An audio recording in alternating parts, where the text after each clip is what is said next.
мое море. Прошу тебя, не выплюни меня на берег во время очередной бури твоих истерик. Я так давно тебя искал по грязным пресным руслам, зубами сеть рвал, напрягая каждый мускул. И я готов сожрать пуды твоей горчащей соли за то лишь, что ты здесь остаться мне позволишь, за то, что дашь и дальше мне дышать своей влагой. Кроме этого блага мне больше ничего не надо. Это правда, я забуду жадно набранную в жабры. Подарю тебе всего себя, только не нужно, ладно, выбрасывать меня волной на берег и изгибы и оставлять там подыхать, как ту другую рыбу.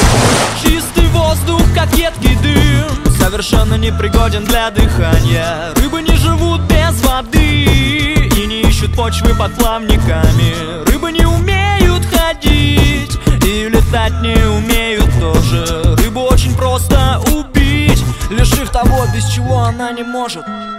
Я смотрел на твои фото сквозь призмы аквариумных стекол. Мои глаза мне врали, не ловили фокус. Я бился головой об толстый лед этих прозрачных стен. Лучше смерть среди осколков на полу, чем плен. Я знал, что должен быть с тобой еще когда был икринкой. Поэтому я не лежу с открытым ртом на рынке. Поэтому я не в цистерне и не в банке консервной. Я здесь, и я прошу тебя, не надо нервов. Я так давно тебя искал по грязным пресным руслам, зубами сеть рвал, напрягая каждый мускул. Пожалуйста, теперь не выплюни меня на берег во время очередной бури твоих истерик.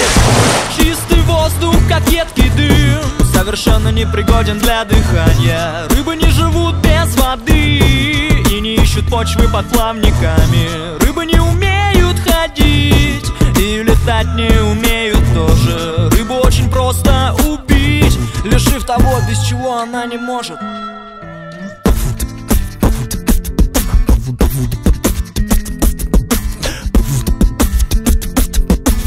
Boom, boom, boom.